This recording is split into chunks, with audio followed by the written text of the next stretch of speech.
Olá pessoal, boa noite família querida, canal Lightworkers Trabalhadores da Luz. Muitas pessoas conhecem ou já ouviram falar sobre as histórias contadas a respeito do Triângulo das Bermudas.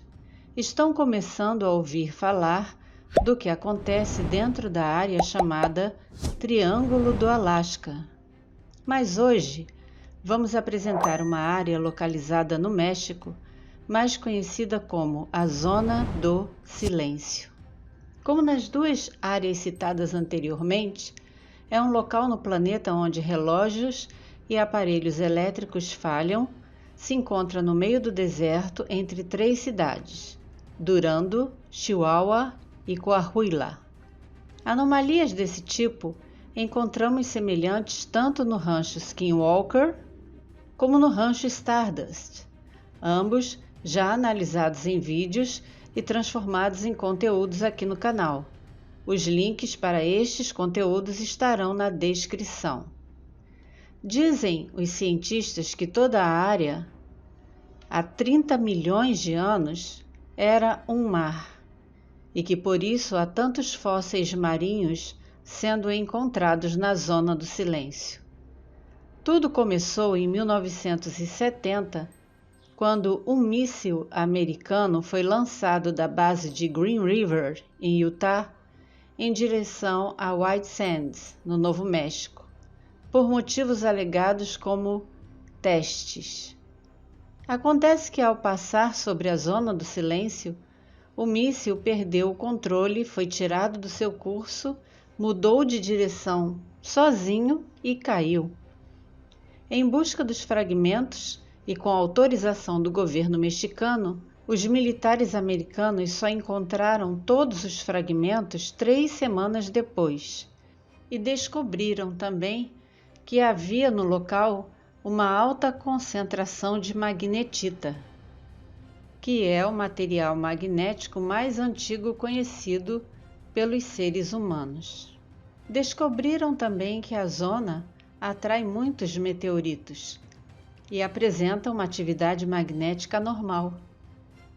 Tudo foi feito de maneira bem discreta, uma pista de pouso foi feita só para levar os destroços e não houve nenhum questionamento por parte do governo mexicano. Infelizmente, a exploração da região feita pelos moradores, que vendem fósseis aos turistas, está prejudicando a área. Até os cactos, que só são roxos naquela zona, foram tão vendidos que estão diminuindo a cada ano. As grandes tartarugas na Zona do Silêncio, lá no deserto, estão à beira da extinção. Existem outros animais diferentes que nunca vimos, que podem ter sofrido mutações. Por outro lado, a 400 quilômetros mais ou menos de El Paso, no Texas, a zona chega a interferir nos sinais de TV e rádio. Ondas curtas, sinais de satélite, nada passa pela região. Sua localização está exatamente na mesma latitude das pirâmides do Egito, das sagradas cidades do Tibete e do Triângulo das Bermudas, paralelo 22.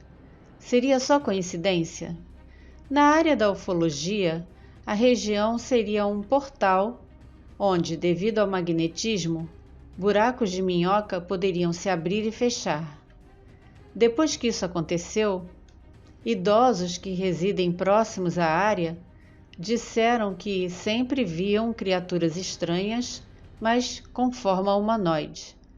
Uma família, por exemplo, disse que viu 3 humanoides loiros, sendo 2 homens e uma mulher, e que falavam espanhol perfeitamente.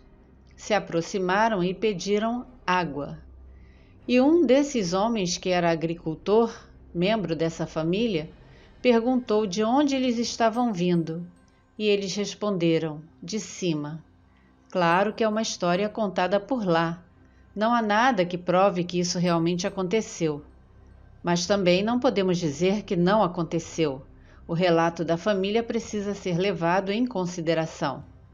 Outro fato curioso foi o de um casal que, em outubro de 75, resolveu ir lá procurar os fósseis e rochas incomuns, mas ficaram presos em uma tempestade no meio do deserto e a van ficou atolada na lama.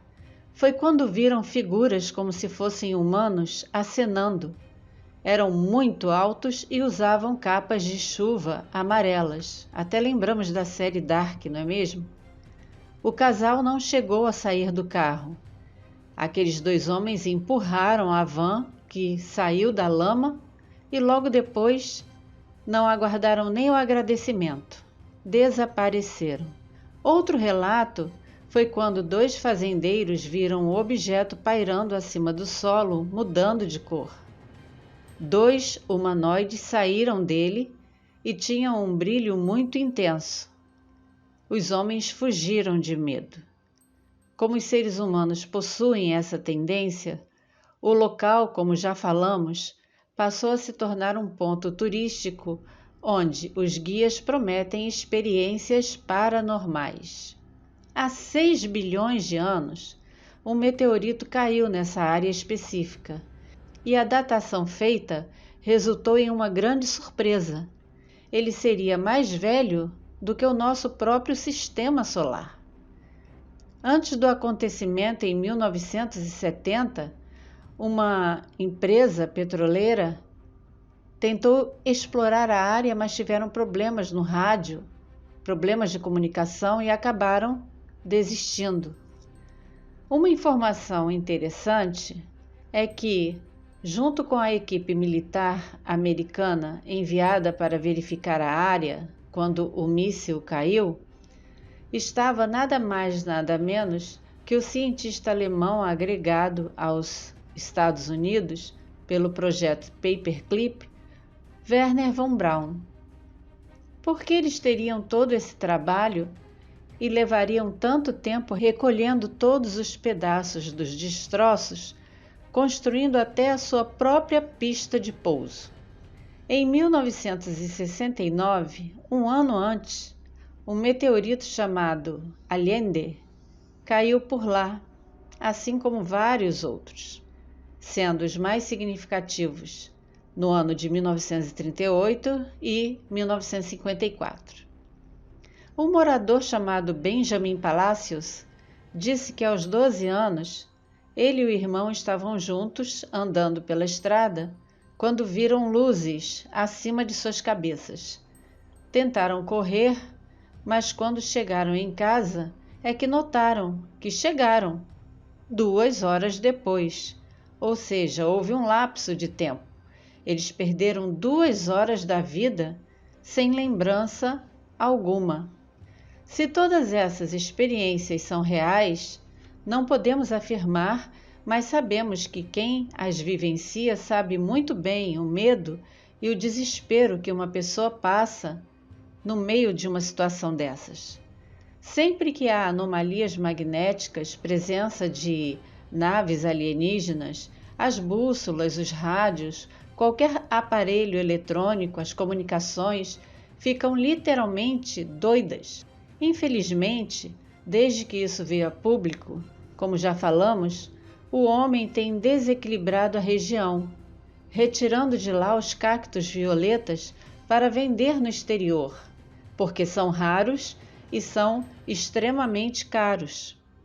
As tartarugas estão quase em extinção por lá, mas agora estão sendo protegidas pela criação da reserva da biosfera Mapimi.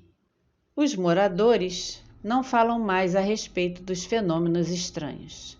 Fica aí, portanto, mais um assunto super interessante e intrigante para as suas pesquisas, levando sempre em conta a atitude por parte dos americanos e o silêncio imposto aos moradores.